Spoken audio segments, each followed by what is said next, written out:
Hi friends, this is RP. So ఈరోజు 8th May 2025. ఈరోజు market నెగిటివ్లో close అయింది. Nifty 140 points మైనస్లో close అయింది 24,273 దగ్గర.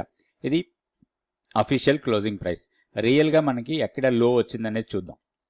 తర్వాత ఈరోజు నిఫ్టీ 50 స్టాక్స్లో 13 స్టాక్స్ పాజిటివ్గా ఉంటే 37 స్టాక్స్ నెగిటివ్లో క్లోజ్ అయ్యాయి. ఇక్కడ మనకి 13 స్టాక్స్లో టాప్ పర్ఫార్మర్ అంటే HCL Tech ఒకటే. తర్వాత మిగిలిన అన్ని కూడా మైనర్ పాజిటివ్ కానీ హెవీగా పెరగలేదు.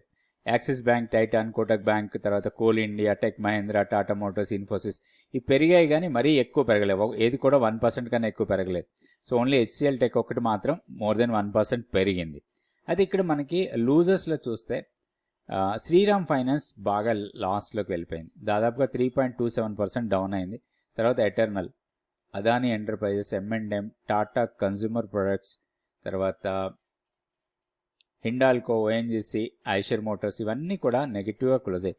మనం ఒకసారి సెక్టోరియల్గా చూస్తే ఆల్మోస్ట్ అన్ని సెక్టార్స్ నెగిటివ్లోనే క్లోజ్ అయ్యాయి. ఒక్క ఐటీ మాత్రం మైనర్ పాజిటివ్లో క్లోజ్ అయిందని చెప్పుకోవచ్చు. అండ్ బ్యాంక్ నిఫ్టీ కూడా మైనస్లోనే క్లోజ్ అయింది. 54,345, దాదాపుగా 0.45% మైనస్లో క్లోజ్ అయింది.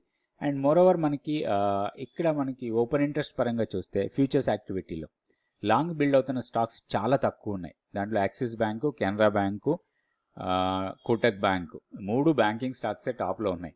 దాని తర్వాత షార్ట్స్ ఎక్కువ బిల్డ్ అయ్యాయి ఈరోజు. సో ఈరోజు షార్ట్ బిల్డ్ అయిన స్టాక్స్లో టాప్లో ఉంది సిమెన్స్, తర్వాత Ramco, MCX, ITC, cams.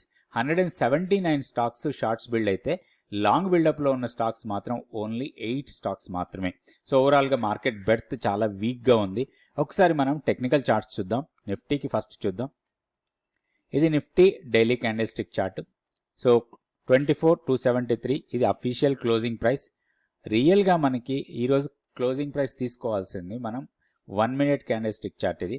So ఇది 24,154. లాస్ట్ 1 minute ఇది అడ్జస్టెడ్ ప్రైస్ కింద తీసుకోవాలి మనం. సో ఇది యాక్చువల్గా 24,154 దగ్గర మనం క్లోజ్ అయ్యామంటే 200 కన్నా బిలోకి వచ్చేసాం. ఆల్మోస్ట్ మనం మన 200 DMAని టచ్ చేయబోతున్నాం రేపు. మోస్ట్లీ రేపు 200 DMAని బ్రేక్ చేస్తుందా, అక్కడ సపోర్ట్ తీసుకుందా చూద్దాం మనం. సో టెక్నికల్గా లెవెల్స్ చూస్తే మనకి ఇది డైలీ క్యాండిల్ స్టిక్ చార్ట్. ఇక్కడ మనకి సపోర్ట్ 23,940. ఓకే, ఇది మన key level. 20-day exponential moving average and slide below 200 day simple moving average. So ఇవి అన్నిటికీ ఇది సిగ్నిఫికెన్స్ లెవెల్. ఇది మనకి ఇది బ్రేక్ అయితే మాత్రం ఇక్కడ నుంచి షార్ప్ ఫాల్ ఉండొచ్చు 23,510 వరకు మంత్లీ పివోట్ లెవెల్. ఇది చూసుకోవాలి. అండ్ హయ్యర్ సైడ్లో మనకి resistance points 24,415 first strong resistance ఉంటుంది. దాని తర్వాత 500, 24,600. ఇవి రెసిస్టెన్స్ పాయింట్స్. ఓవరాల్గా చూస్తే కొంచెం వీక్ లాగా కనపడుతుంది, ఎందుకంటే టీ లైన్ సపోర్ట్ని బ్రేక్ చేసింది ఈరోజు. టీ లైన్ సపోర్ట్ వచ్చి మనకి 24,296 దగ్గర ఉంది.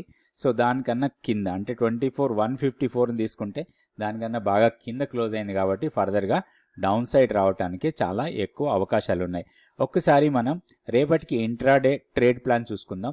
ఒకవేళ గ్యాప్ డౌన్ ఓపెన్ అయితే మాత్రం మన ట్రేడ్ ప్లాన్ వర్కౌట్ కాదు. సో నిఫ్టీకి రేపటికి ఇంట్రాడే ట్రేడ్ ప్లాన్ 4 లెవెల్స్ మనకి ఇంపార్టెంట్. 24,300, తర్వాత 24,280. ఈ 20 పాయింట్స్ జోన్ మనం నో ట్రేడ్ జోన్ లాగా తీసుకోవాలి.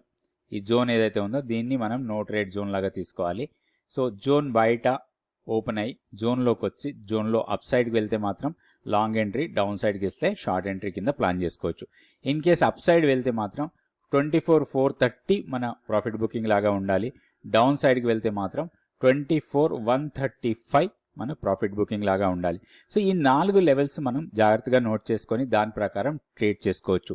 ఇన్ కేస్ 24,135ని బ్రేక్ చేస్తే మాత్రం నెక్స్ట్ మనకి 23,960 వరకు డౌన్ సైడ్కి రావచ్చు. ఈ లెవెల్స్ చూసుకొని దీని ప్రకారం మనం ట్రేడ్ చేసుకోవచ్చు ఇంట్రాడేలో. నెక్స్ట్ మనం బ్యాంక్ నిఫ్టీ లెవెల్స్ చూద్దాం. ఇది bank Nifty daily candle stick chart. So కొంచెం రేంజ్ బౌండ్ ట్రేడింగ్ లాగా ఉంది బ్యాంక్ నిఫ్టీలో. లోయర్ లెవెల్లో సపోర్ట్ పాయింట్ 53,950 అండ్ హైయర్ లెవెల్లో 55,030. ఇవి సపోర్ట్ అండ్ రెసిస్టెన్స్ లాగా పనిచేస్తాయి. 53,680 మన కీ లెవెల్. అది బ్రేక్ అయితే 53,445 ఆర్ 450 లెవెల్స్ని టెస్ట్ చేయొచ్చు. సో మన లెవెల్ బ్రేక్ అయిందంటే మాత్రం ఒక షార్ట్ ఎంట్రీ కోసం ప్లాన్ చేసుకోవచ్చు మనం. ఆ షార్ట్ ఎంట్రీ డౌన్ సైడ్కి వస్తే ఇక్కడ ఒక పెద్ద గ్యాప్ ఏరియా ఉంది.